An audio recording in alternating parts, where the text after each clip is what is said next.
Town call meeting to order. Item 2.0 is adoption of the agenda. We do have an addendum that's in front of you. And if it pleases you, I'd like to ask that we change their special reports and let Taylor and DCS Services go first in the reports. They can leave because they got to go back to Wichita, and then we'll have our site council after that. That would be approval by everyone. We'll accept the motion to approve the agenda as amended. So moved. David, first by David, second by Joanne. Any discussion? All in favor say aye. Aye. Opposed, same sign. Carried 6-0. 3.0 is the approval of minutes from the March 18th meeting. There are no corrections, or did I ask for a motion to approve the minutes? Move to approve the March 18th minutes. Motion by Joanne to approve the minutes. Have a second? Second by Olivia. No discussion. All in favor say aye. Aye. Opposed, same sign. Carry 6-0. Consideration of bills and warrants is 4.0. That's pages 6 through 31. Any questions or comments? If not, approve a motion, accept a motion to approve. Motion to approve the bills and warrants. Motion by David, Second. second by Joanne. Any discussion? All in favor, say aye. Aye. Opposed, the same sign. Carry 6-0. Hearing of requests and suggestions from citizens and organizations. Anyone here that's not on the agenda? If not, we'll move to 6.0, special reports, and we invite Taylor Durr from DCS Services to come up and make his presentation to us. You all should have some information in front of you. Design of a design. Good evening. Good evening. Evening. I'd like to make one introduction. This is Brett Miller. He's also a member of DCS, so he's there with us tonight, and he's very instrumental in our company and has helped through the process as well. So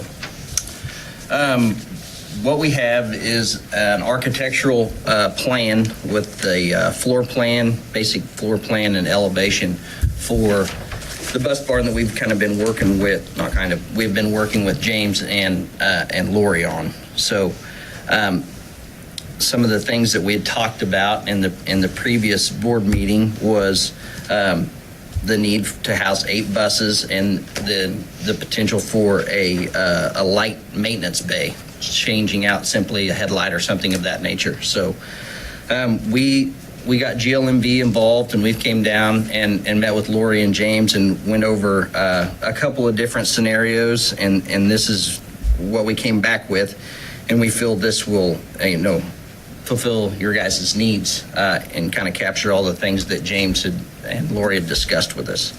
So on this north elevation, we start from the east side with 4 20-foot overhead doors that are 16 feet tall and 20 feet wide. That should allow enough space for 2 buses to be pulled in per bay to capture your 8. And then in the maintenance / storage area, we put one 16-foot overhead door. 12-foot.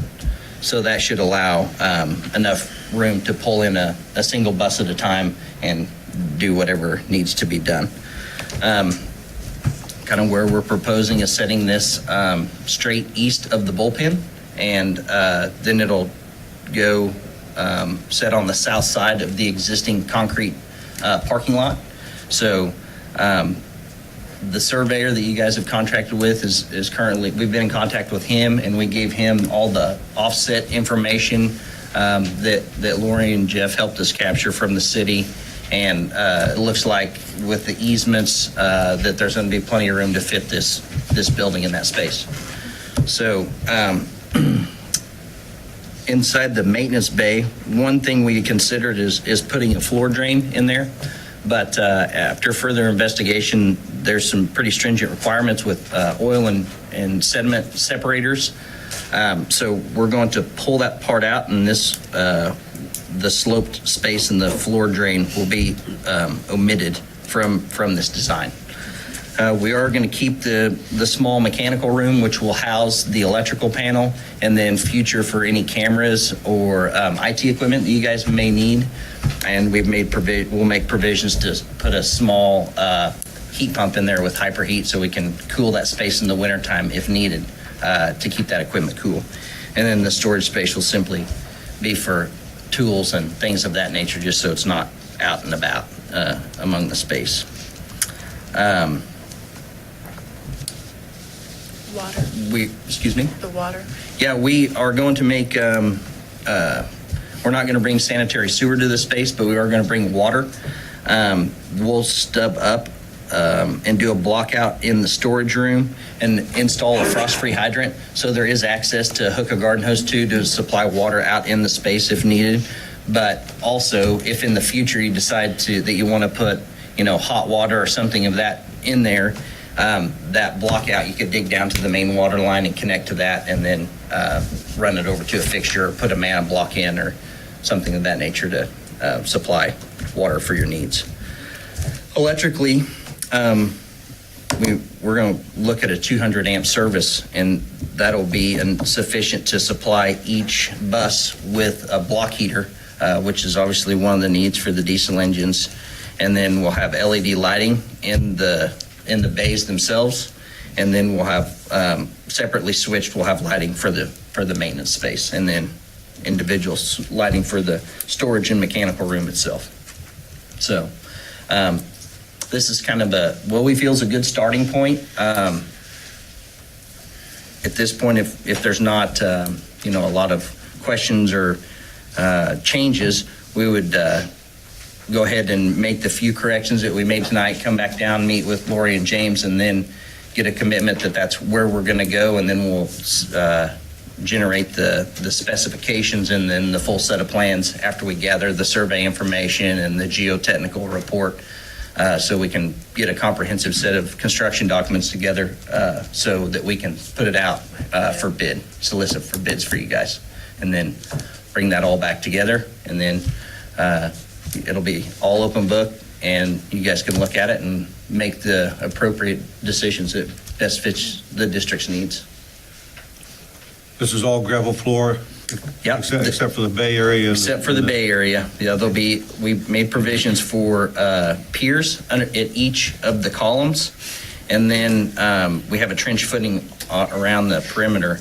One of the things we talked about is potentially not installing the doors, but after talking to a couple of pre-engineered metal building guys, in fact, the one that helped us with this the design here, he said that typically it's about a wash between the additional wind load, the structural component that you have to add in the concrete, and then the wall bracing, that it's really no different, not a lot of difference in money. So it seems like the doors make the most sense, and that's where I think everybody kind of wanted to go initially. And this has enough depth in it that you can park like lawnmowers, a tractor, and things like that in there? Yeah, it's the actual bay to park the buses in is 100 feet wide, and then it's 50 foot deep. And so the buses are approximately 41 feet long. So it should have, 5 foot in front and behind the bus, depending on how it's parked. We talked about, getting some parking bumpers, and we'll just set them in there at the appropriate spot and drive a rebar down into the ground to hold it, to give them an indicator of, hey, you're home. So nobody runs stop. into the building. Yeah, stop now. Yeah. So How tall, go ahead. Is this a wood frame or metal frame? this is all steel frame structure. What are the dashed lines on the? Those The are, heavy dash line. that's part of the portal frame for the structural integrity of the building. They put that in there for deflection. That'll be either an H-frame structure or X bracing, just to keep it from deflecting in the wind. It's just showing, they got to show them in there, just so when the electrical engineer's doing his layout, that he doesn't put something in there, or the mechanical guy. What's the height of this building? On the front side, we've gone, it's 20 feet, and then we're doing a single slope to the back, which will end up at about 15 foot, 10 inches. Okay, why are we putting 16-foot doors in there? We felt that was appropriate to give you plenty of head space for the buses. But your bus is only 10 foot tall plus 6 or so Plus for the antenna. antenna, okay, but Yeah. that's 12 foot. I mean, you're We- jumping to 16. Well, I mean, those are things that can certainly be adjusted.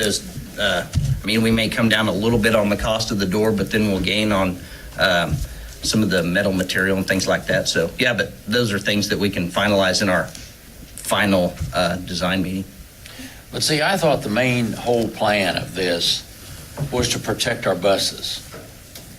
It is. And the two main things, or one of the main things is going to be the weather. And with hail, it's, to me, if you eliminate the doors and eliminate the backside, let the wind flow through, and then you don't have half the problem. You still keep the side. I mean, this is what we talked originally, basically, but we're adding quite a bit of cost here. I mean, why not just be like a bus port? That's what I'm saying.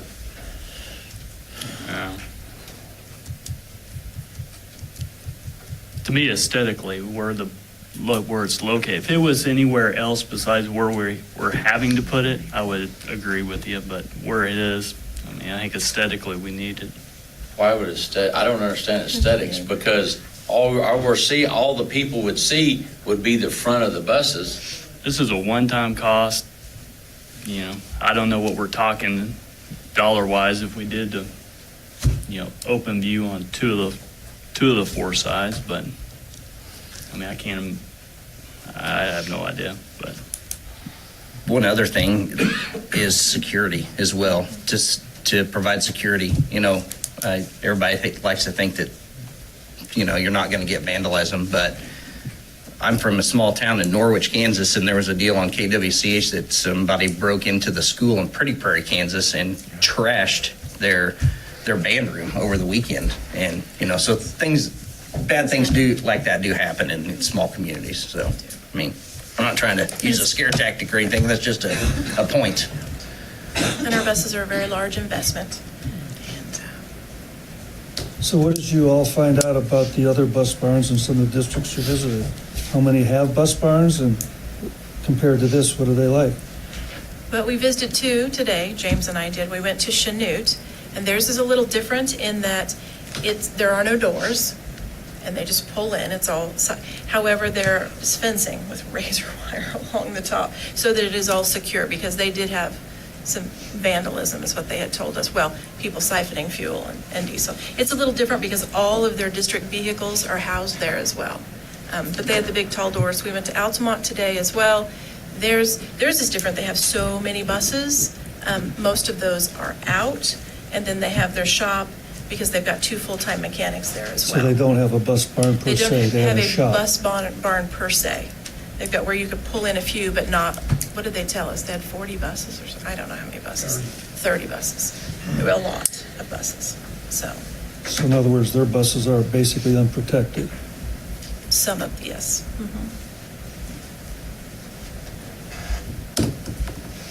The only other person I know that has a true bus barn is Frontenac. I saw it, and that's it in the area. Northeast Arma has one also. Who? Arma, Northeast. Arma, okay. And Sherryville's in the process of building, we're doing something, some sort. Well, and Independence is as well. I don't know what it'll be like, but they're all going to have their own buses. So they'll have to figure something out, whether that be a bus barn or a bunch of fence or something. So.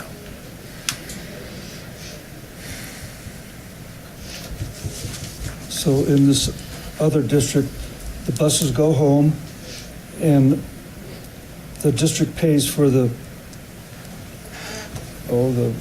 drop. box to go underneath so the bus will sit on it, and they also pay for the cord that heats it up in the wintertime? In one of the districts. In Chanute, the buses come back to the bus barn every day. 506. But 506, they have so many country routes because of the number of miles that they run, they keep buses at their home. We'd have one driver that would probably keep her bus at her home. She used to have a bus barn and facility, so she has someplace to put that with the drop already there. The rest of our buses are all in-town routes, so. Do we have all of our drivers hired already? We currently haven't hired any drivers, okay. so, because they're still employed by Durham. So we'll put those, they have applied, and so I'm hoping that they all stay, which I think that they will, so. But So is we'll there any advertise. ventilation in here? Well, no, there'll just be fresh air ventilation when the doors open. But we did not put exhaust system ventilation in there. On that shop, if you don't have some kind of ventilation, even though you got that north open, you're all boxed in there for people to work in there. I mean, you're boxed. Is there any windows at all? There's not. I thought those were windows. Any other questions? Lou, you look like And you're what are very those three, The dash lines, no, it looks like there's three windows back here. that is the north side of the building, where the doors are at themselves on the elevation. The floor plan and the elevation are flopped 180 degrees.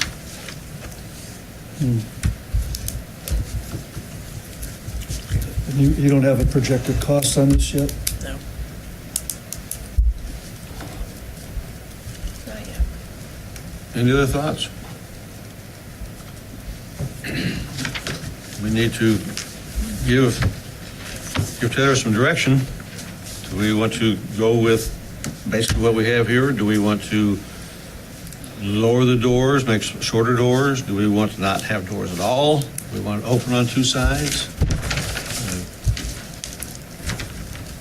I personally like having the doors. I think that will help us. If we don't have doors, we're going to have fans, Yeah, and that's, and that's just going to add to our costs. On the other hand, Why if would you you have to have have a doors, you need fence? I ventilation. don't understand. Why would you have to have a fence? Protect the buses. There's no protection now out there. And kids are on them and other things, over the weekends and things have been, when we had things out for Purple Wave, people siphoned gas, which I don't know that they'd siphon diesel, but they told us, that had happened in Chanute. That was one of the reasons they put up fencing, because people would get in, so. So what kind of roof is on here?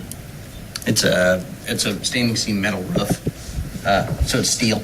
Is it slanted or just plain flat? No, it's slanted. It goes from 20 feet at the front elevation where the doors are at to about 15 foot 10 inches up the back, and it slopes towards the south. Is it an impact resistant metal? We haven't nailed down all the specifications at this point, so I mean it could be, but we kind of made provisions for a standard. We talked about a standard standing seam metal roof. How many gauge? Like I said, I mean that's all subject to cost. It can go from 26 to 20 gauge on that stuff. Those are the things that if we get direction to say, yeah, this is what we're going to do, we'll bring in all the specifications and do that, so make those selections at the final during our final design stuff through the specifications, and then we'll come back and report that stuff to you guys, and then we can kind of tweak those things as well.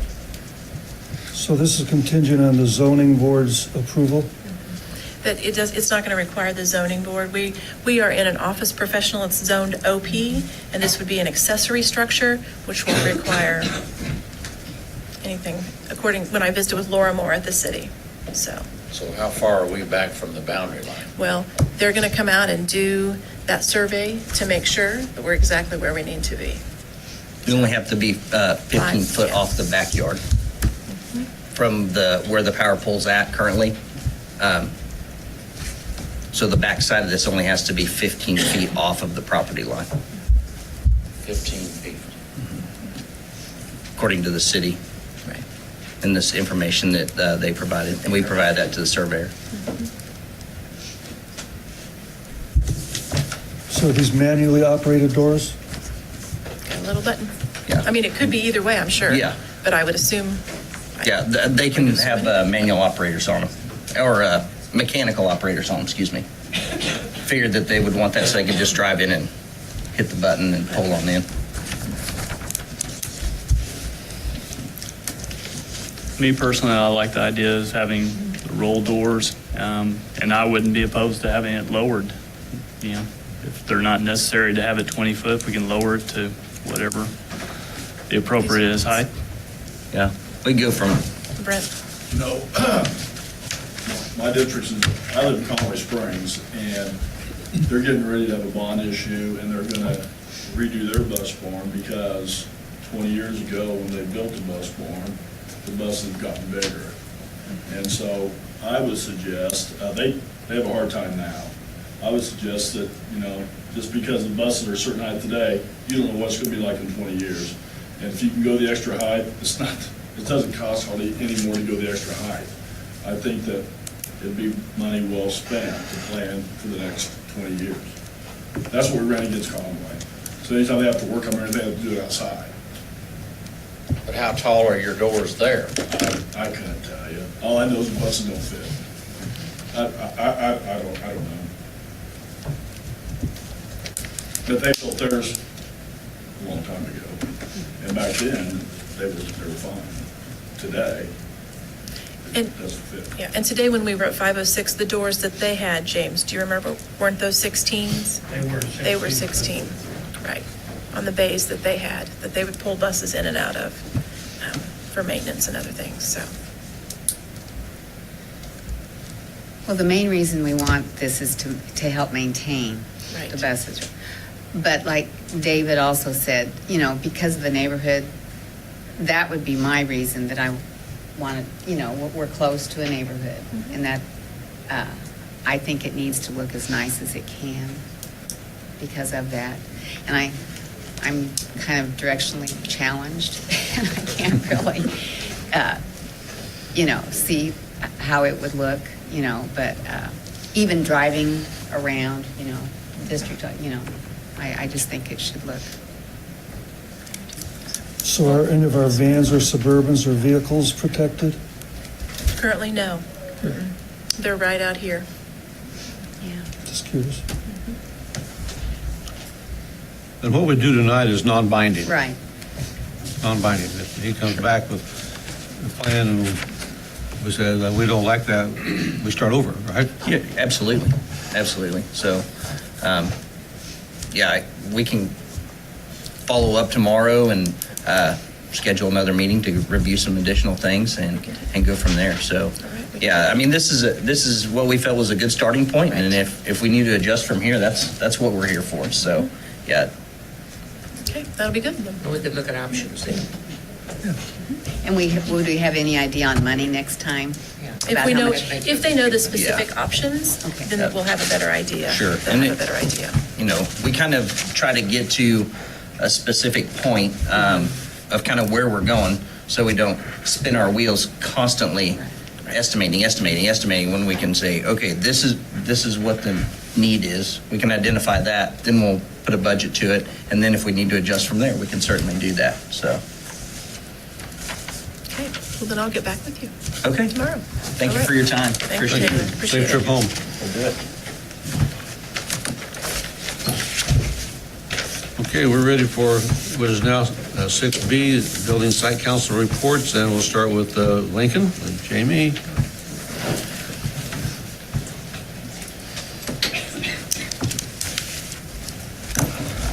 So Welcome. you just want a general idea of what we talked about in the meeting?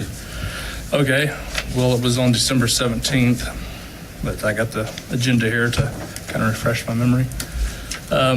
Ms. Gardner went over some key dates, like the winter break and the last day of school for kids in the next PTO meeting. And then she talked about focusing on 2 R's at the building there, and it's relationships and responsive culture. And for relationships, that means remaining honest and open and accessible to coworkers, students, and parents, which I thought was very important. And I've noticed this year that they have been very helpful. Every time I have a question, and I'm able to ask somebody up front there and get what I need, so that's good. And the second part of that is to make each kid feel special and part of the Lincoln family. And then the second R is responsive culture. And the teachers and staff are told to recognize students' social and emotional needs and include healthy social activities and lessons in the daily routines. And that also includes being aware of community needs and being leaders and meeting those needs. And then Ms. Gardner also talked about the faculty reading, turning the page, and even on your worst day, you can be a student's best hope. And I thought that was interesting that teachers have required reading too, and it seems like a good idea. Everybody's in school. I didn't actually read the books, but seems like a really good title anyway. Even on your worst day, you can be a student's best hope. So I appreciated seeing that they all read that. And lastly, she also told us about the school needing some picture frames to hang students' art in the hallways, which seems like a really good idea. I'd like to commend whoever came up with that. And I've seen several of those since then, so I think they're still adding to it. And I'll see if I can find an extra picture frame or two to give them. And that's about it. All right, thank you. Any questions? Thanks, sir. Okay, thank All you. right, thank you. Garfield's up next. Sally?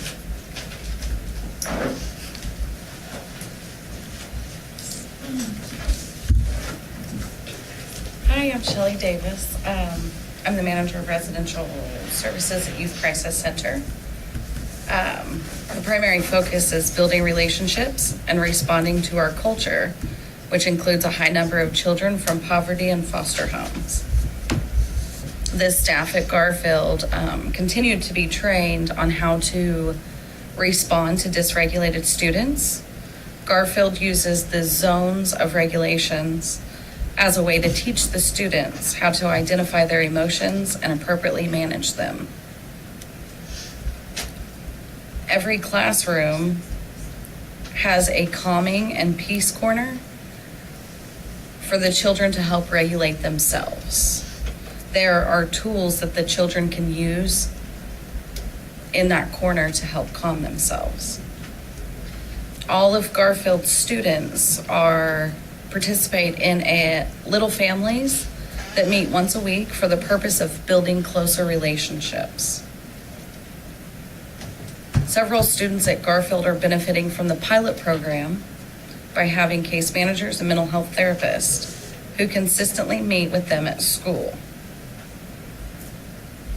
The building has a positive room where students come throughout the day to receive extra one-on-one attention, where kids can play games, puzzles, kinetic sand with a caring adult. There are also mentors from the community who meet regularly with some students who also need extra one-on-one attention. And then Garfield students would benefit from having a social emotional curriculum next year. Any questions? Thank you very much. Yeah. Thank you. Okay, Guthrie, you get to review the report. I get to give my own report. I typed something up for the board members. I don't know if it's good humor or not, but prom nightmares. You want to help me? No. You want to help? No. Nobody wanted to. We have a 10-member site council committee, and we try to meet each quarter, and the agenda kind of has a rhythm to it, what's going on in the school year. At the beginning, we talk about what we're doing to prepare for the year, and we're year 2 in KISA, so we talked about the professional development opportunities we did in the fall before school and like last year. So I just took my agendas and kind of stole some highlights from them, but the 2 R's that we're focusing on are relationships and responsive culture. And so we kind of tell people what we're going to be doing. And our site council, I kind of use it to disseminate information, get feedback, and then create people that can answer questions in the community. So we kind of explain how we do our MAP goals, how that's established, because we talk about that a lot. So the professional development activities I mentioned last year, we talked a lot about ACE scores, that's adverse child experiences. We watched Paper Tigers, and so this year we built upon that, and we've talked about Manny Scott, and trauma-informed care is kind of the theme for this year, and most of our professional development has been in response to that training. And then one of our responsive culture themes is we try to invite parents into our building. So in the fall, we have evenings, and in the winter, we have bingo night. We used to have dance night. This year, we turned it into science night. Things to bring our family into our building so they're not just coming for parent-teacher conferences or just to drop their kids off for school. This May, we'll have our family picnic. It's always fun. We have some music and hot dogs and some inflatables and just kind of celebrate the year. The second 9 weeks, we always talk about kind of our October is Bullying Awareness Month. That's a big concern nationwide, so you want to make sure you're as proactive as possible. And we kind of explain what we're doing. Ms. Martinez is in our classrooms doing anti-bullying activities. She has them do a poster, and those poster winners get to go eat with me. On the announcements, we have a weekly theme that we read, and we try to teach kids how to respond to bullying. And this is kind of what we talk about. And then in the Christmas time, we do another bullying survey, so we kind of find out, do kids feel safe? Where do they not feel safe? And most specifically, who have you seen being mean, or who have you seen being bullied? And it makes me a couple lists that we keep on our desk. And as a site council, that always brings back some conversation, because kids go home and tell their parents what's going on, so I get a little more feedback. After Christmas, we have our new map results. We call that progress monitoring. We set the baseline in as early in the school year as possible, September hopefully, and then wherever you're at, we try to grow. And right before Christmas, we take that map assessment. We look at that data in January, and are we on schedule, or behind schedule? And then now that we're done with assessments, we'll do map assessments again the first week of May, last week of April. And then to kind of reward kids, we make a little certificate. If you met your projected growth, you get the certificate. So if you're a fourth grader, you take 3 map tests. If you get all 3 of them, we call it a Triple Crown winner, and they get a little special prize. Fourth graders or fifth graders get assessed in science, so we call that the Grand Slam. It's springtime. We try to use baseball terms, just try to celebrate our successes.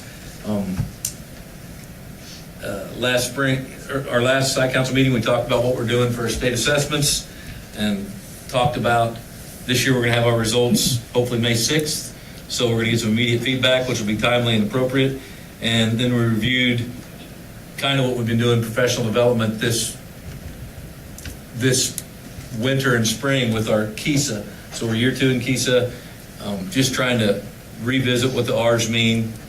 And tomorrow we have our last site council meeting, and I've got all the lists typed up of all the activities our kids are going to. So if you're a fourth grader, going to Earth Day. If you're a fifth grader, you go to the rec center. But most specifically, we'll make sure parents know that come to our family picnic, when's our award ceremony. After the award ceremony, we have our talent show. And then in May, I usually tell them, like this year, we've got a few staff members that are, their husbands are being relocated. So we've known that for a while, so I'm trying to put feelers out, because someone might find someone that could really help us. So again, it's kind of a nightmare when we had Track meet. few at track meet, and then we had someone, people were making up excuses when they said they're going to do a cake tasting. Tasting, not eating, cake Yeah. tasting, yeah. So, any questions? Any questions? I do on the bullying survey. Did you say you have a pre and a post? Actually, we do one right before they leave for our first, it's Labor Day, so we've been in school a few weeks. It's the same survey, same questions, just we take it then, and then that generates kind of my list of kids that might be on people's radar. And then we do it right before we leave for Christmas break. We all do it at the exact same time. I have about a handful of questions. Do you feel safe? Do you not feel safe? Have you been bullied? Electronic bullying. Next year we're going to do it online. It'll just be easier because it's just tabulating it all. And then we did one right before spring break. So I have my list of kids, and if someone were to put Kurt was a bully, I'd write Kurt's name down. Then the next time I read one, I'll put a tally. Actually, Tony Martinez goes through and does most of the names because she's a counselor. She has them for October, and she's just kind of taking that load off of me. But then so if I got listed 5 times, or we've never really had one kid listed 6 times, but usually if you're on there once or twice, something will happen in the school year where someone will come and say, Kurt said something mean to me, and Kurt never did say anything mean. But then you say, your classmates think you're kind of mean. And if it happens the second time, I don't call the parents the first time, I just put a little dot with like today's date, 4/15. It's right there on my desk, and then the next time they come in, we're calling your parents because for some reason people think you're being mean. We don't know why. Not 100% effective, but the whole goal is to try to win that 7, 8, 9, 10 kids over that aren't. Make them so they, in October, we try to teach you how to respond. You know, see something, say someone, tell an adult. You don't have to step up and, you know, sometimes bullies are mean, sometimes bullies, but that's kind of what we do. Thank you. Thank you. Any other questions? Thank you. Mr. Reese? District Middle School. Middle School?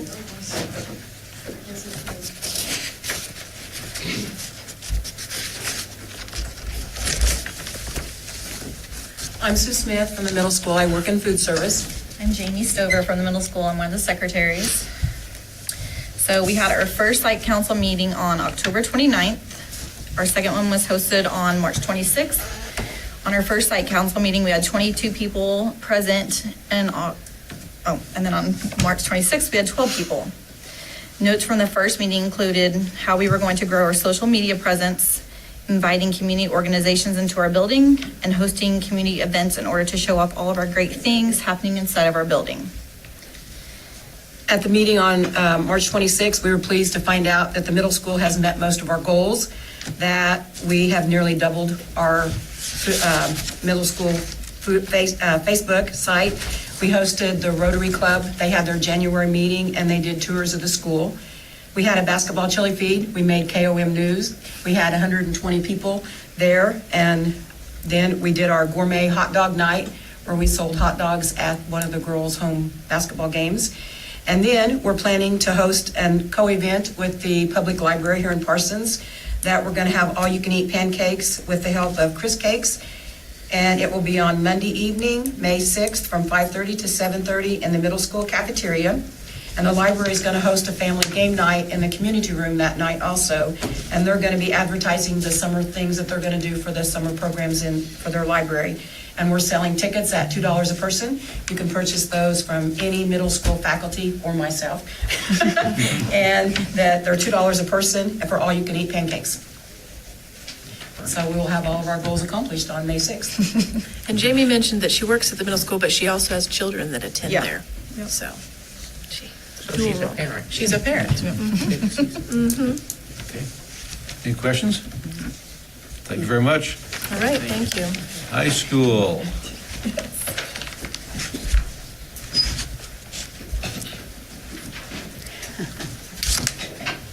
Hi, Hi. I'm Cole Prell, represent the high school site council. We've had several meetings. We have a lot of successes going on at the high school. Academically, athletically, the attitude has really kind of changed. We want to build on that.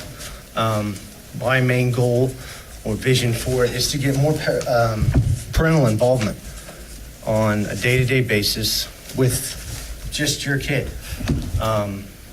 Not when there's a problem, not when there's issues or at the end of the line, but starting as a freshman, so they can be more successful throughout their high school, and they'll be more successful after high school. There's no magic wand to make, high school easy. It's a tough time, and it's tough to get people to volunteer for this group or this group. But all I'm going to push, and the site council being cheerleaders, champions at the high school, and say, just be involved with your kid at home, at school, after school. If there's issues, good or bad, or if you have questions, be involved. And that's it. Any questions? Any questions? Thanks, sir. Thank you. Okay, we're ready for 7.0, report from superintendent. All right, okay, so a couple of the site council folks mentioned KISA, which is our accreditation system. And so we had our big yearly accreditation visit last week. We are in year 2, as Kurt said.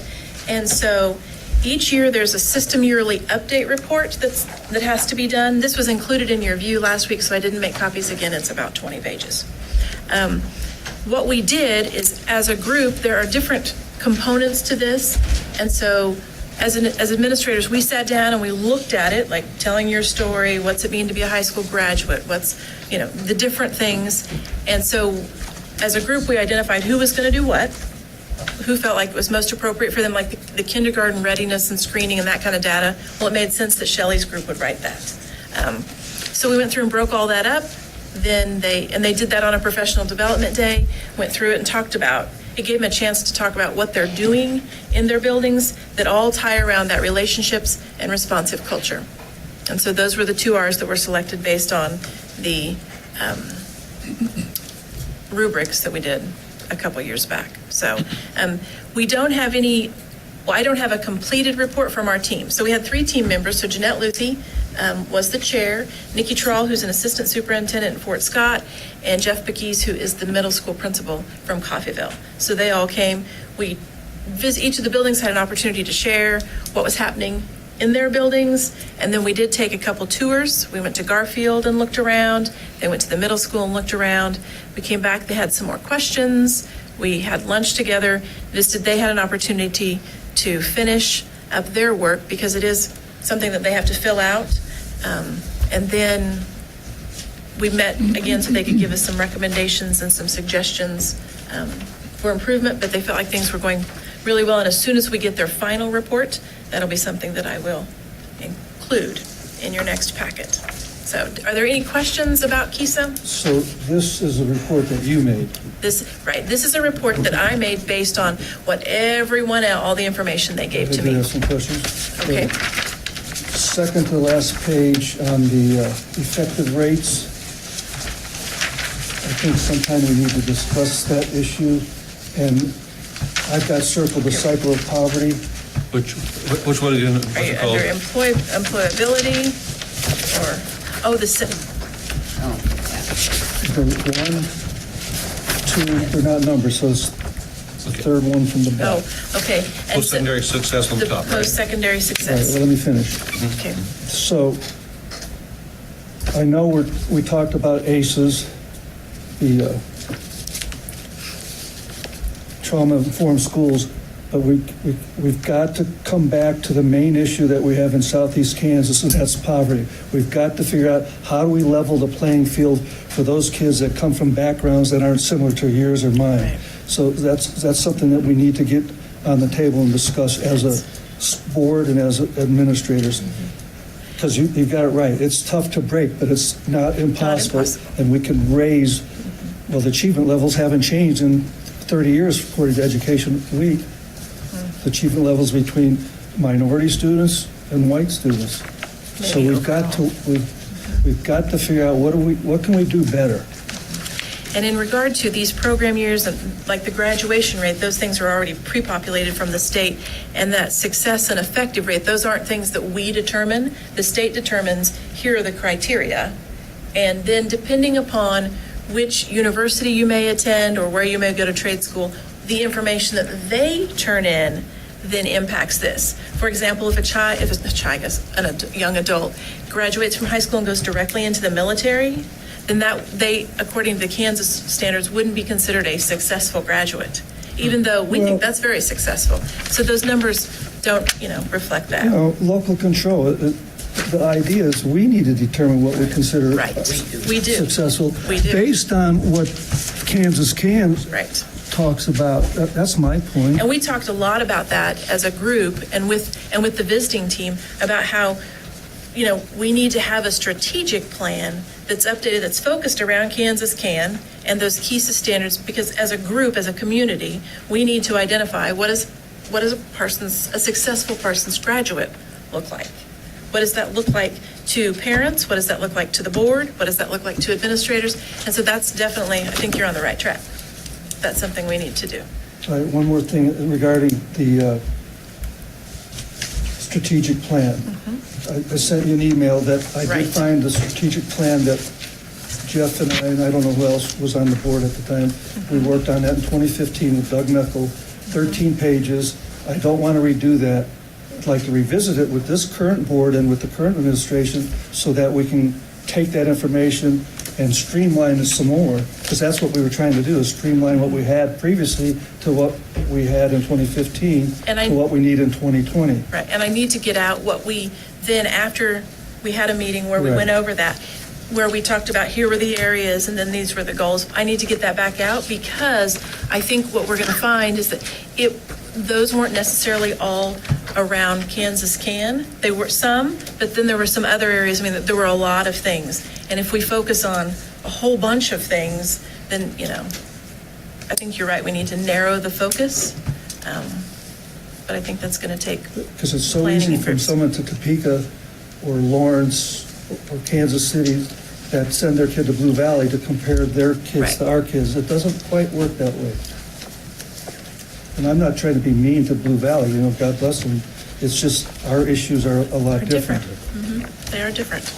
I agree. Does anyone else have any other KISA questions? It was a good process. It was a lot of work, but it was, I think, it was good professional development for staff. So a few other things that we have, these are some updates. Tomorrow is exciting because at Lincoln, it is preschool kindergarten preview night, which is a big deal. That's really fun. So the building will be open from 4:30 until 6. So we ask for folks to come out, take a tour, look around, sign up for pre-K for next year, get some kindergarten information. This Friday, we do not have school. School will not be in session for Good Friday. Now, on Monday, the 22nd, we will have session. It's an inclement weather makeup day. So no school Friday, but we'll be back on Monday. Staff retirement, we're doing that already. May the 1st will be right around the corner. We'll have it May the 1st that day in the high school community room from 3:30 until 5. So I'd ask that you mark your calendars and come out for that. Amanda was ordering watches today because when you retire, you get a watch. So May 8th is the high school baccalaureate at the high school auditorium at 6 o'clock. May the 12th is high school graduation at the gym. It begins at 3:30. Then on the 14th is middle school 8th grade promotion, 6 o'clock that evening. The 15th is the last student day. 16th is the last teacher day. Our next regularly scheduled board meeting is May the 20th, and it's later in the agenda that we may move that. Jim Porter, the chairman of the Kansas State Board of Education, District 9, he will be here. If we have the board meeting that day on May the 20th, he will be here to present the district with 4 different challenge awards, which is a big deal. Just a reminder, there will be 4 positions open on the USD 503 school board. So if folks are interested in that and would be willing to serve, the filing deadline is June the 3rd, 2019 at noon, and you have to go down and file in Oswego for that. So, What time would you like board members to be at the high school for commencement? what time would we like? We will, 3 o'clock? about 3:25, be ready to line up. 3:25. By 3:25. Be there by 3. If you're running late, be there by 3:25, ready to come. 3:25 it is. Any questions for Ms. Ray? Hearing none, we'll move on to the Board of Education member report, Tri-County Special Ed Co-op. I have 2 months worth of meetings because of how things fell. In March, it was, again, we were not doing a whole lot. Every month we're hearing from some aspect of what's going on in the co-op. Whether it's a presentation on, like the Learning Center, was a presentation on some of the schools in the co-op. In March, we heard about Parsons, Fredonia, Neosho, and Cherryvale, and then in April we had the other schools. Basically, we did have a donation for Coffeyville for almost $450. We approved the Tri-County office calendar as well as the employees calendar for next year. And we had executive session that we did begin the process of terminating 1 employee. In April, we again had a presentation on Independence, Coffeyville, Caney. We found out we have 7 retirees in the co-op, which is really a challenge to fill special education positions. So they're out recruiting, trying to find special folks, and speech language pathologists is really, really, really, really hard to fill. Other than that, we got a report that the victory games are coming up Wednesday. Little victories are on Wednesday, and Special Olympic track field on May the 8th. And we were out of the meeting in about 35 minutes. Oh, I forgot, we did learn about the LEA, their Local Education Association's assurances for title programs. And that was a nice lecture we received about all the LEAs, which was just all those things we have to do to get money from the federal government. Question. Yes. Roman numeral 8D, what's the employee assistance program? That's those folks who are not licensed completely, and we help pay for their education in lieu of, and then they come back and work for us for a time after that. Pay to get their license, to pay for college Right. classes? Yes. Up to how much? Can't tell you, sir. I don't know. I don't call. Just curious. I'd like to know. Yep. Yeah, they started that last year, or when I was on the board, yeah, they started it because it's just so hard to find special ed teachers. And so, if you've got really good paras or aides within your building and you see a real potential, it's a good way to keep them in your district and help them get the degree. Any other questions? Okay, moving forward to 9.0, reports to principals, and we'll start with the high school. Mr. Swanson and Mr. Marcus. All right, first thing we want to do is congratulate the musicians who received 1 ratings or superior ratings at regional music. Vocal, we had Billy Duong, Will Daniels, and Xavier Womack Johnson. For orchestra, Karis McSherry, Olivia Jarrett, Ashlyn Brownwell, Will Daniels, and Nolan Westhoff. From the band, we had Lindsay Westhoff, Alexis Harper, and then a woodwind trio, which was Alyssa Garlmacher, Alexis Harper, and Piper Sanders. And they're headed off to state music at Larned on April 27th. At the state large group, our orchestra got straight 1s across the board. That was a phenomenal day for orchestra. And the band got 2s. I was able to go listen to the band, and they were really good. They didn't get 1s. They had a small tuning issue. My son came home and said it was his alto sax, and he said, "I cost us 1s." And I said, "No, you didn't." The band sounded very, very good. We had prom on Saturday night. There was a little confusion as we tried to guess what the weather was going to do. So we had it indoors. We also had some outdoors that led to a little consternation before. But once it got started, everything went really smooth. And we're exploring maybe doing something similar next year, where if you want to go outside and watch them drive up, or if you just want to sit in the auditorium and watch them come across the stage, we can have both of those. So what was kind of chaotic actually turned out, I think, to be pretty good. Lessons that we learned, and kind of liked how it turned out. Lori's already mentioned graduation. I did go back and watch last year's ceremony just so I could kind of see how we do graduation. I'll be tweaking a few things, but nothing major at all. But if you can't attend, let me know as soon as possible. In the past, the schools I've been in, it's just been optional. Board members want to come, they come. I was really surprised to see 7 people up there. That was fantastic. But if you can't come, let us know. We're going to be squeezed up on stage again this year. NHS induction ceremony was last Wednesday. We had 23 students inducted into NHS. So congrats to them and their families. Honor flight breakfast this Saturday at 7 a.m. in the cafeteria. I'll skip this, come back. But community cleanup day, we've been working with Parsons Point of Pride to organize a community cleanup day on May 1st. They've identified areas that need attention, and we're providing the manpower with our students. If there's any board members that want to help, we'd like to do lunch where we grill out for the kids. So when they come back, we can have burgers, chips, apple, keep it kind of simple, but have a cookout. So if you're free that day and would like to come cook and help serve for the kids, that would be fantastic. Just shoot me an email or let me know that you'd be interested in helping. Let's see, it's going to be roughly from 10:30 until 12:15 or so. It would be that kind of time frame, flipping burgers and helping serve them. The last thing was baseball last week was pretty frustrating. We got bumped from our field by LCC. Our Friday night game got bumped because they moved because of weather. And then we were going to use Winway, and they had to get the light pole up. In order to do that, the truck had to go across, basically drove around the outfield fence, but had to drive inside because outside the power lines were too close. They have to stay 10 feet away. When they did that, it rutted up our outfield. First of all, thank you to CDL for getting the light up. That's not the issue. It just happened that by getting the light up, it created another issue, which meant our field was unplayable. And we went and looked at it Friday morning. Maintenance got right on it. By Friday noon, they were filling in with dirt and rolling and trying to get the ruts squared away. So we ended up only playing a varsity game that night. But we did, by 2 o'clock on Friday, we had scheduled 2 more JV games. And those will be tomorrow to make up for the 1 JV game that we lost Friday night. So it was disappointing to lose one, but we actually gained a 2-for-1 on that deal. But I think maybe we need to start some discussions on how we can have a baseball field and or softball field that are district owned and not city owned, or who do we share with, and does the college get to bump us? Do they not? They do all the maintenance on the field. They kind of look at it as their field. I don't blame them as an old baseball coach. When you put in that time on a field, it's your field. So there's just some issues there. It'd be really nice if Winway was our home, but in order to do that, it has to have some upgrades.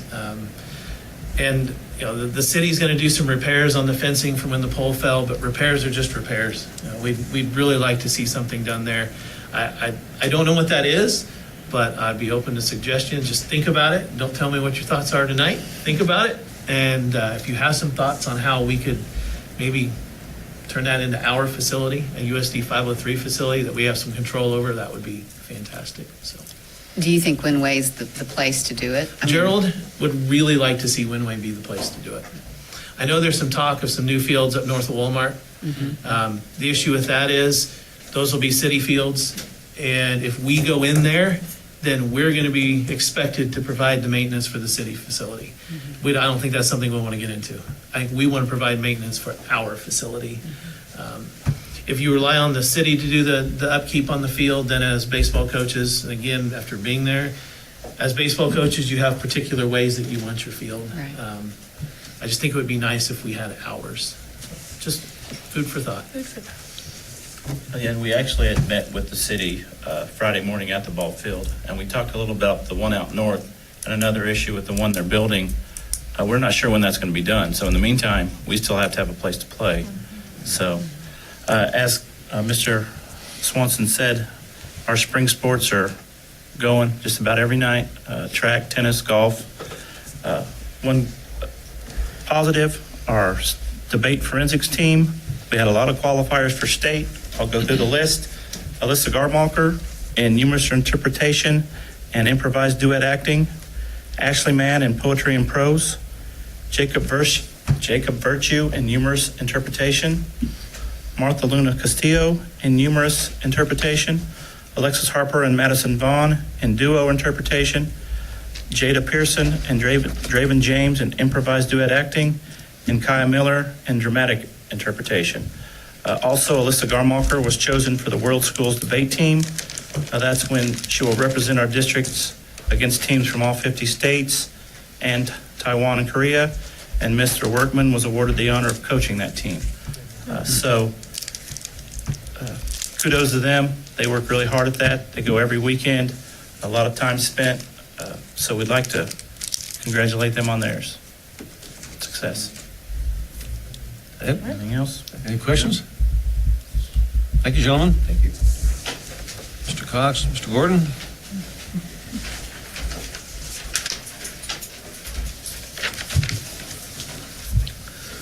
Well, it's very busy at the middle school, as it always is in all the schools.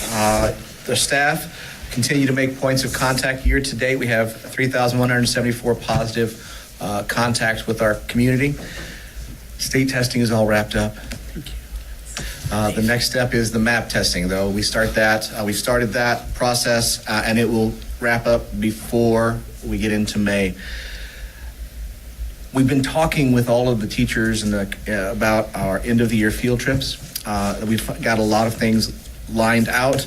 Sixth grade will be going to the aquarium in Springfield, where they'll learn about ancient civilizations, tectonic plate shifts, geographic locations, as well as be able to see some animals and be able to interact with the things that are going on there. Seventh grade is going to the Capitol, learn about state government.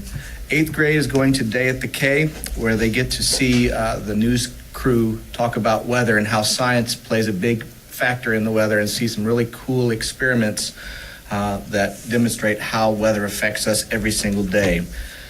We're going to have our celebration for Success Spring Fling on May 14th, which will be the 8th grade promotion.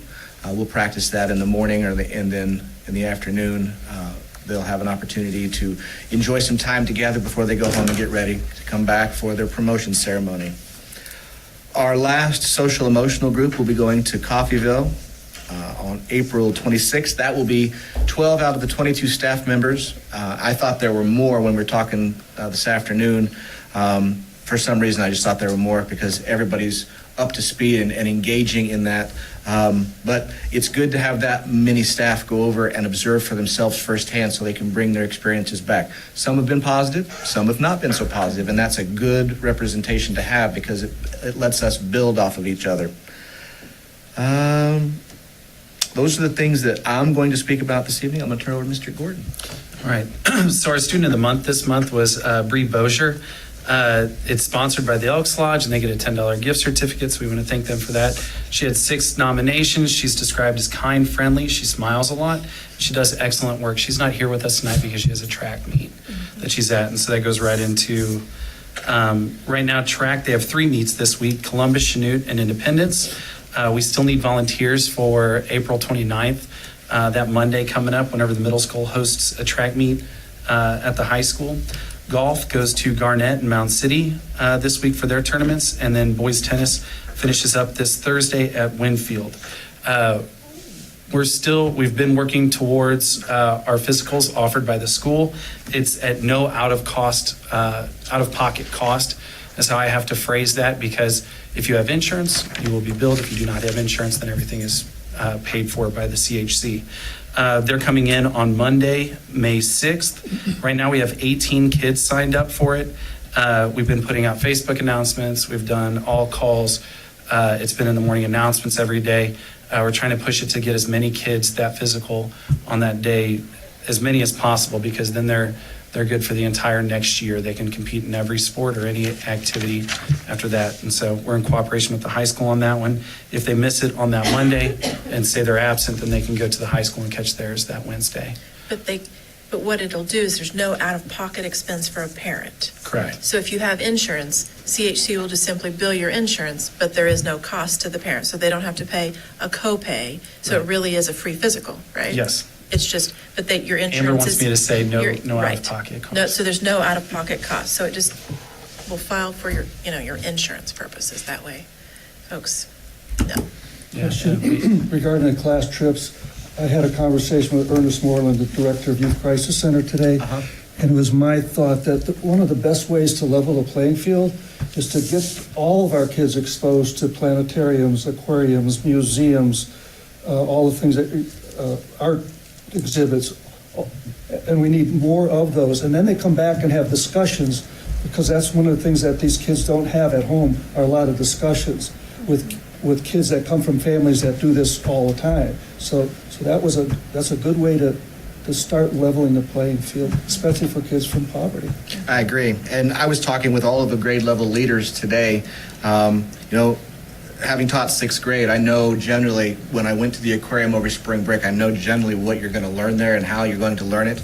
But I wanted to know specifically what they were going to gain from that experience. So they were able to explain to me what they were going to study, how they were going to study it. And the same thing with 7th grade, what they were going to study, who they were going to talk to, what they were going to get to learn. Having experienced the day at the K as a teacher and as an administrator, it is a phenomenal way to go and learn about science and the weather, and having those experiences and coming back and talking about it. So I agree 100% with you that having those discussions after you come back is just as important as going to the experience and seeing it for yourself. Any other questions, comments?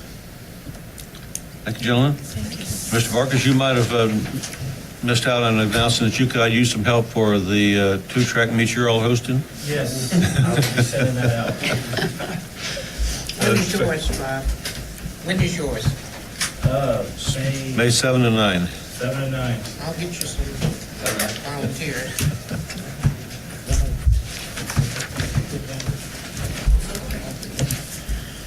Okay, elementary schools. On March the 20th, 33 JAG students from area Southeast Kansas high schools, along with 4 JAG specialists, came to Garfield throughout the morning to do team building exercises with small groups of students. Connor Phillips reached out to us and he was coordinating a regional career development conference going on at LCC. And so in between these high school students' competitions, he asked if these kids could come over to Garfield and do these team building exercises. So it worked out really well. We got positive feedback from all the JAG schools, and we had a lot of fun with it on our end. On April the 5th, our students watched a movie at LCC for positive behavior, and this was their third quarter reward. As a thank you to our community members who come on a weekly basis to mentor students, we hosted our annual volunteer luncheon this last Friday to show our appreciation to them. Tomorrow night is our family science night in cooperation with Curious Minds at Garfield. It starts at 6 and ends at 7:30. Some things that are getting ready to happen in the next couple of weeks. Poems for Pennies, which takes place at the park, will happen Friday, May the 3rd, and I'd like to invite all of you to come to that. Third grade will be going to Guthridge to tour on May the 6th. And also, if anybody's available to help with our cookout on Monday, May 13th, from 11:30 to 12:30, we'll be cooking for the students. And then lastly, the calendar is very full for these last 4 weeks of school with MAP testing that starts tomorrow, field trips, concerts, family engagement nights, and lots of end of the school year fun activities. And parents can see all of this on the calendar on our website. Thank you. Misty, do you guys, in MAP, do you test twice a year or just? 3 times. Oh, you do the 3 also? All right, well, at Lincoln, we're pretty busy also. Tomorrow is our preview night, so come on out and look at the rooms in preschool and kindergarten, and we'll have the smart boards on and the iPads going, so you can come and enjoy that. We have books to give away, so it'll be a really good night from 4 to 6. On April 2nd, we had a family bingo night, and we had over 200 people sign up as they came through, but I know we had way more than 200 because we were getting chairs from everywhere. And it was just so much fun to see the parents interacting with the kids and other parents interacting with other parents and kids interacting with kids and the teachers walking around. I mean, it was just a great night. We also participated in the Week of the Young Child on April 9th at the high school. We had a music walk and gave out information for the preschool and just gave out information about Lincoln. On April 17th, we have several students that are going to go to the victory games that was already talked about. On April 24th, we have our next site council meeting, so if you guys want to come to that. And May 3rd and May 10th, the Greenbush is going to be coming into Lincoln for the first grade, and they're going to do some STEM activities on playgrounds. So they get to kind of build a little playground and see if it will work, and it's really a neat activity. So, and we've got lots of field trips planned. First grade's going to walk over to their poems at the park. So we've just got lots of exciting stuff at Lincoln. Busy at Guthridge as well. As I said, tomorrow morning at 11:30 is our site council. We buy pizza. That gets people come to site council for pizza. I should have brought them pizza tonight. We finished our assessments on Friday, but we've got a few kids that might have been absent, so we're finishing up our assessments. Like I said, we'll have the results hopefully May 6th. We had not participated in Pennies for Patients since I'd been at Guthridge. I think they did it prior to me, and someone reached out to us, and Miss Fedor said she'd like to do it, and then Debbie Hannigan got involved, and we raised $1,300. So we were going to have a pizza party for the top classes each, so Miss Armstrong and Miss Phillips' class 1, but Miss Brumback's class raised the most. So we had two 5th grade classes over $200, the highest 2 classes. $283 from Miss Brumback, $266 from Miss Phillips, and $246 from Miss Armstrong. So they're all going to get a pizza party. It's nice to give back. We'll probably do that every year. The neatest part of that, besides our kids giving, was Miss Hannigan, who came every morning at 10 o'clock, counted them, brought big jugs. I almost said whiskey jugs. Big jugs, counted that money. Wouldn't accept very much help from us. Made us feel very, she's just such a worker. And our staff was so appreciative. We wrote her a little thank you note and got her a little gift card. And then she wrote us a thank you note, and she said, "Thank you for letting me help you." That was her note. So, and the high school brought over a lot of mulch because she had talked to Miss. So we've got mulch, and she'll be there working. So she's a jewel. She's a jewel for our school. As I mentioned, map testing, we start that next week. And if you're a third grader, we tell you the Triple Crown, get all three, math, ELA, reading. Fifth grade, you get a Grand Slam if you make all four. And we'll recognize those people at our award ceremony. Miss Quaren is coming over on the 3rd to talk to our fifth graders. And then the following Monday, when your third graders come over, our fifth graders go to the middle school, get a tour. We've had a few students that we are going to set up some private tours just because there's some anxiety about going to the middle school. So it's really good to go over as a group because it's nice to see that, we saw those students last year. We know a lot of those teachers. But there's going to be a handful of kids that have some real anxiety, so we'll be doing some private tours in the next week or two. And then our family picnic's fun on May 8th. And our award ceremony is the May 15th at 9 o'clock, followed by the talent show. So if you want to come see some kids sing and dance, we have our talent show usually start about 9:45. Busy end of the year. Thank you. Any questions for these folks? Thank you. Thank you for all you've done for our kids.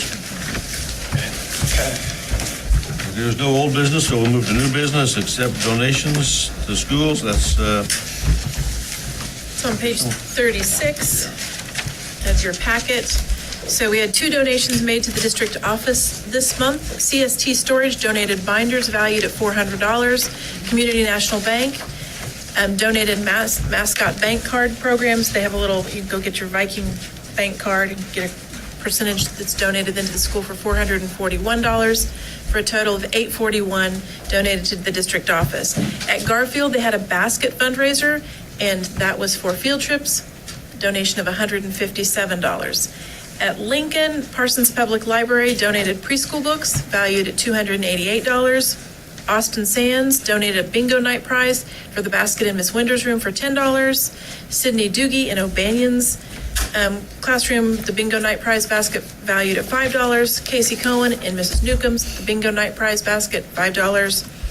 Drayden McDaniel, I really probably need I thought earlier I should have brought something so that I could go through this because, okay, so here we are. Drayden McDaniel, Mr. Peaks, bingo night basket valued at $10.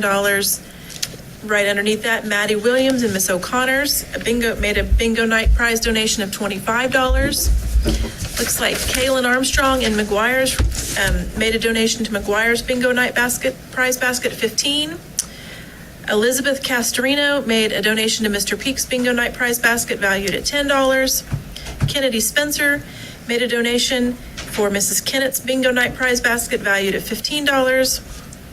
Abrian Young donated to Mrs. Kennett's bingo night prize basket valued at $25. Aiden Wells to Mrs. Kennett's bingo night prize basket valued at $15. Owen Bartley made a donation to Miss Spencer's bingo night prize basket valued at $15. Warren Adams made a donation to Mrs. Yanez's bingo night prize basket valued at $40. Olivia Young made a donation to Mrs. Peaks bingo night prize basket valued at $20. Thomas Ryan made a donation to Mrs. Kennett's bingo night prize basket valued at $22. Isaac Wiley donated to Mrs. Yanez's bingo night prize basket valued at $10. Rowan McKenzie made a donation to Mrs. Hicks bingo night prize basket valued at $10. Daniel and Skylar Lawrence donated to McGuire and Winder's bingo night prize baskets valued at $16. Jada Ford Ellis made a donation to Hicks's bingo night prize basket valued at $15. Kay Clark made a donation to Miss Winder's bingo night prize basket valued at $30. Whoa. So when we add all of those up, that's $601 donated to Lincoln in the month of March. At Guthridge, we had a $228 donation from Interstate Studios, and that donation is unrestricted. At the high school, there was an anonymous donation for the music trip for Mr. Burke's classes valued at $1,031. There was another anonymous donation for a music trip donation to Mr. Burke's classes, $312. Another anonymous music trip donation to Lauren Burke's classes for their music trip valued at $300. There was an anonymous honor flight donation valued at $265. An anonymous welding donation valued at $50. PHS Booster Club donated the graphic design, $174. David Ferguson made an auto shop donation of $811 and a penny. Guthridge Elementary School donated to the graphic design, $150. iCare Associates made an honor flight donation, $500. Roger and Leticia Daniels made a music trip donation of $100. Tony Habiger, a graphic design donation of $4.10. Dr. Stephen Miller, an honor flight donation of $1,000. Steve Smith and Deere and Company, a graphic design donation of $409.20. St. Vincent de Paul Society of Parsons made an honor flight donation of $1,000. Tank Connection made an honor flight donation of $100. And Jennifer Woodworth made a donation for the Spirit Bust cost to state basketball, valued at $75, for a total of $6,281 donated to the high school in March, so a total district-wide of $8,108. So again, we thank those folks in our community that are very generous. Any questions, comments? Accept a motion to approve accept the donations. I so move. Ms. Lyons, Olivia, for a second by Second? Joanne. Any discussion? All in favor, say aye. Aye.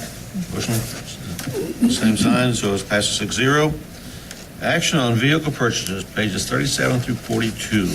Gloria, this is yours. Okay. So we currently at Guthridge have a very old van, and James has left, I should have asked him, if it's in the 90s, that we use to transport students around. It still meets the requirements, but it is old. The vehicle that we had used for driver's education was something that when we got the new vans, that was one that we cycled out. So what we would like to do is take the white Malibu that is at the high school, use it for the driver's ed car, and also use that for students at Guthridge to be transported for the ETR program. So it's a smaller, vehicle. Then the vehicle that is at the district office now, a little eggplant colored, I can't remember what it is. Somebody help me. Ford Focus. The Ford Fusion. So that would then move over to the high school, and that could be used for our community-based kiddos that go out to work in the community, and another vehicle for them to check out. And then the new vehicle would be at the district office. So. That cost is $21,753. $21,753. It's on the state bid list. It is on the state bid list. Why do we need to get a larger one? We had a compact at the district office. Well, and I'll tell you, like today when James and I went to a couple different places, whenever there are gentlemen that want to go, or it would be more comfortable for them to ride in something that was a little bit bigger. It's a mid-size, so it isn't a large one, but it is a mid-size vehicle. It's considered, I think that's what it was considered. Well, it's the largest one you got, right? Well, it's a Intermediate size. right. Okay, but where does this all tie in? I've talked about this since I've been on the board. Where's our priority list at? We don't have a priority list for expenditures. We get money, we spend money. Why don't we have a priority list? This needs to be done at this school. This needs to be done. This needs to be done. And that's, when we visited at the very beginning of the year, we looked at, for this year, items, some of those very large ticket items. This was something that we need a different vehicle for driver's ed, and we can use some driver's ed fund money for this. And so it seemed appropriate to move that around so that there would still be, How much driver's ed money? I don't know, I'd have to check. 10,000? I do not know, right off the top of my head. So, but I wasn't aware it was a concern, but we can. Well, we've always talked about it. Haven't we talked about priority lists? Right, and I think part of that is strategic planning, and we'll want to look at that long-range planning and strategic planning, absolutely. I visited with James today about a facilities plan as well, because we need to look at that. Yeah. 5 years down the road, where do we want to be? 10 years down the road, where do we want to be? That's not been done for a number of years for a variety of reasons. There wasn't funding before, I think, is a large part of that. I'd like to get started this summer on that. Absolutely. Yeah. I agree. I think that needs to be in May. In board policy, it talks about how the board does a self-evaluation in May. It's a really easy form. And I think that we start with that, and then that's where we have those conversations and we start to plan and make those long-range plans and determinations. Absolutely. And we've said that we were going to do this for a while. So We need to, That's- yeah, get going with it. Well, just off the top of your head, are there any other vehicles that you see that need to be replaced in the next 1 or 2 years? No, there aren't. This was the last one, the van they have at Guthridge. Was that the and- blue van? No, it's the white van. It's We a haven't- white one. We haven't put it on Purple Wave yet.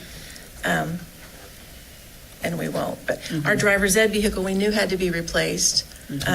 That was a part of that initial when we did All the right, did we transit not vans. get money back on Purple Wave for the vans that we sold? We did. How much? And right off the top of my head, I don't know. I Okay, would have that be to used check. buy this vehicle? Yes, it could be.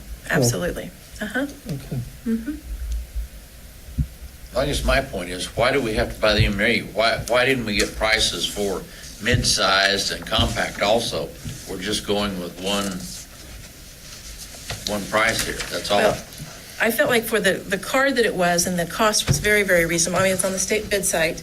I understand that, but you're only giving us one thing to pick from. Like See the what I buses, mean? we had like 3 choices. Is that what you're saying? Yeah, when we've never talked about buying a new van or a vehicle for the district office at all this year that I've known of. Well, when we talked about buying something different, having something different for driver's ed, the plan was to cycle those vehicles around.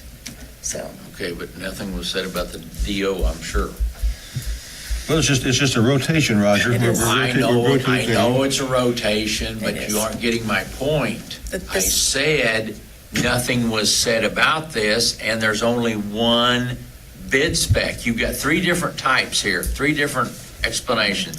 and this was in You've the, got compact, mid-size, and on down, but yet you've only got one price. Why not show us the other prices? I mean, hey, there's some people who'd probably be glad to have a vehicle like that. Of course. Do you have to have a vote on it tonight, or can we table it to the next meeting? we need to. I didn't hear you. We need to I feel like we need to move forward so that we can have the vehicle ready for driver's ed. It needs to be ready by May the 1st, so they have to put that brake in so that it's ready. I felt like this was a reasonable expenditure, and So, folks, at times, we have to take you have to the believe. person that we've hired to run the district, we have to take up what they suggest to us. That's what we're going to do unless we can really find a reason not to. And a mid-sized vehicle is not, Unreasonable. I think it's practical to have a mid-sized It vehicle is. as opposed to a compact. Right. There's going to be times where we're just going to need to have more people fit in the vehicle. Right. Where it's more comfortable. I would make a motion to approve the action on vehicle purchase. Well, I'd like to put a caveat on that we use money from driver's ed and Purple Wave. If you don't, well, all that money, the Purple Wave money goes into capital It all outlay. goes into capital. And- But you can use some of the funds from driver's ed depending on how it was budgeted Right. to begin with. well, hold on. I thought Lori just said we could use it. We can use some of it. Okay. But I don't know how much it would be. It will not pay for the vehicle. Well, I'd like to know how much. I would too. That's all. Okay, and I can find out how much we Okay, would, that's after fine. it's done. That would be fine. We still have a motion, we don't have a second yet. Second? Motion by Joanne. Any other discussion? All in favor, say aye. Aye. Opposed, the same sign. No. Motion carries 5-1. 2. Oh, I'm sorry, 4-2. I didn't hear you, I'm sorry, Ms. Lyons. I did the second. Okay, 4-2.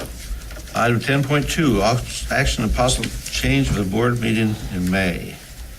I requested this because I will be gone, Mr. Swanson will be gone, we're going on honor flight that week, and we'd like to move it back to the 13th. Would like some discussion on that, please. I'll be gone on the 13th to a grandchild's graduation, college graduation, so I will not be here on the 13th. Can I ask who the administrator is? Mr. Swanson. And I did visit with Jim Porter. He's able to attend on the 20th, but not able to attend on May 13th. He has a prior commitment. However, we could arrange a different date for him to come to the schools, possibly. Well, we've had meetings without the president before. Yes, we have. Yeah. Yeah, yeah. Well, last year, Jefferson would be gone, and we did move it. Yeah. But that's, I just requested it. Oh, okay. I just I requested missed it. that part, sorry. And I will actually be out of town on the 20th as well, so unfortunately, Olivia or I will be out one of the two meetings, Right. but I will be out of town on the 20th. So me personally, the 13th would work better.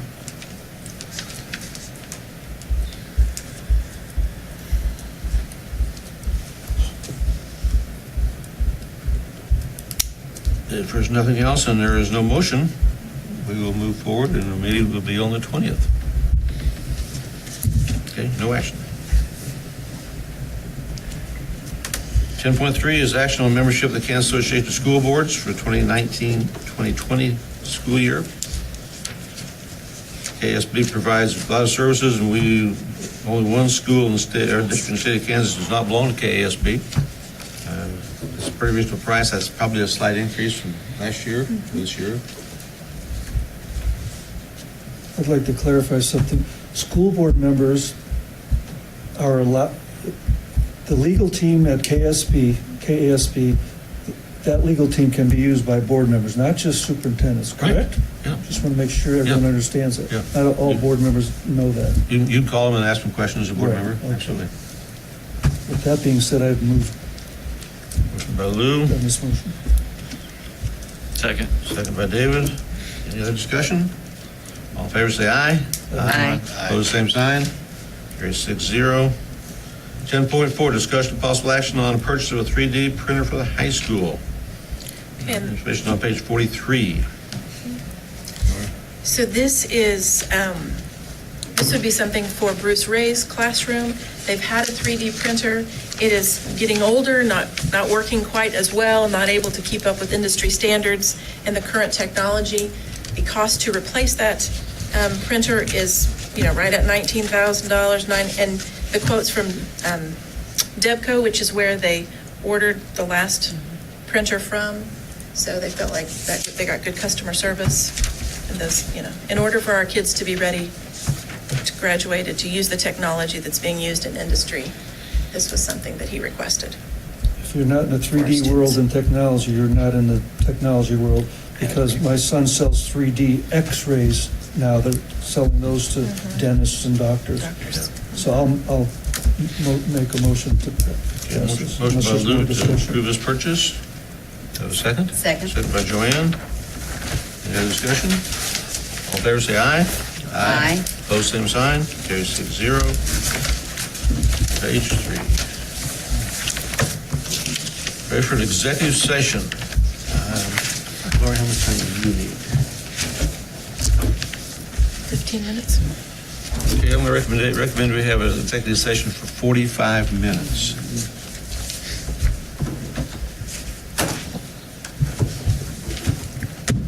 Have a motion from anyone to go to executive session for non-elected personnel.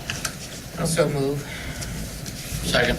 Motion by Olivia, second by Roger, go to executive session for 45 minutes under the exception of COMA for non-elected personnel, confidential student information, and possibly on negotiations for 45 minutes, which would return us here at, help me out here, what time is it? 7:28.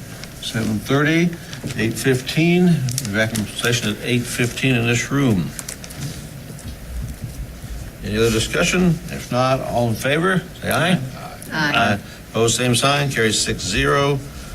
We will meet in this room, and we'll ask our visitors if they can go into the next room or go home, I guess.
Okay, we're back in session.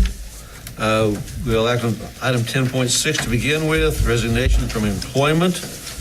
I believe we have part of that on a an addendum, which I got here somewhere. There it is. Okay, Lori, go ahead. Okay, so run resignation from employment as Holly McKee. I'm sorry, that's 10.6. We need to go to 10.45 first. Do those. Up here. Yeah, we'll go back to 10.45, which is on your addendum. Discussion and action on transportation director for the 2019-20 school year. We've discussed this, Yeah, but we never decided on salary or, and No. that isn't anything that we would necessarily need to decide at this point. Okay. We just need board approval since this is an additional Okay. position to move forward with that so that we can advertise for that position. I would make the motion to make action for a new transportation director for 2019-20. 2019-20. Okay, as a full-time position. As a full-time position. Okay. Have a second? Second? Second by Joanne. Any other discussion? All in favor say aye. Aye. Okay, opposed? No. Mrs. Lyons, did you vote yes? Yes, I Okay. did.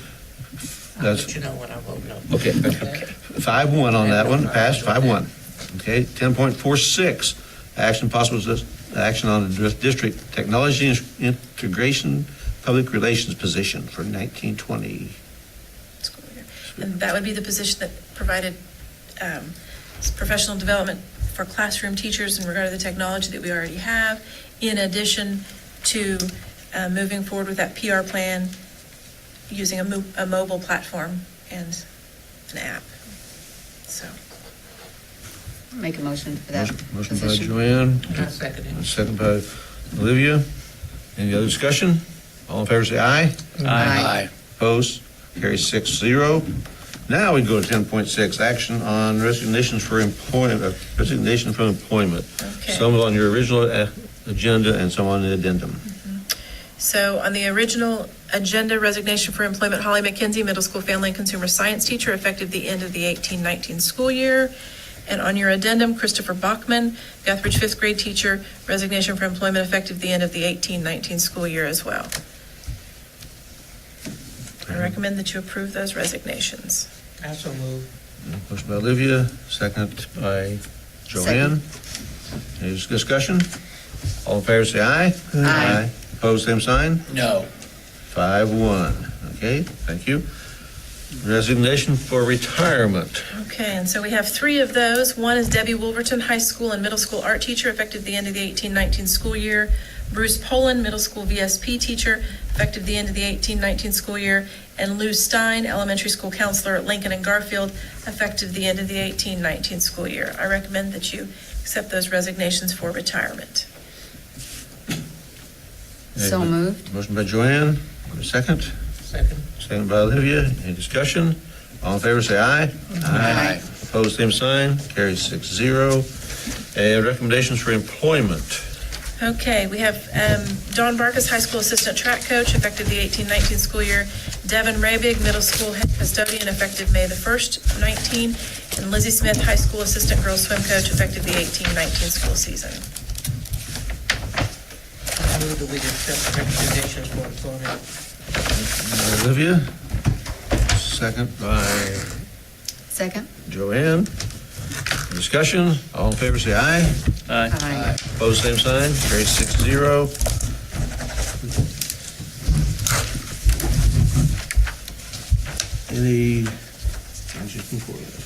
Any requests from the board?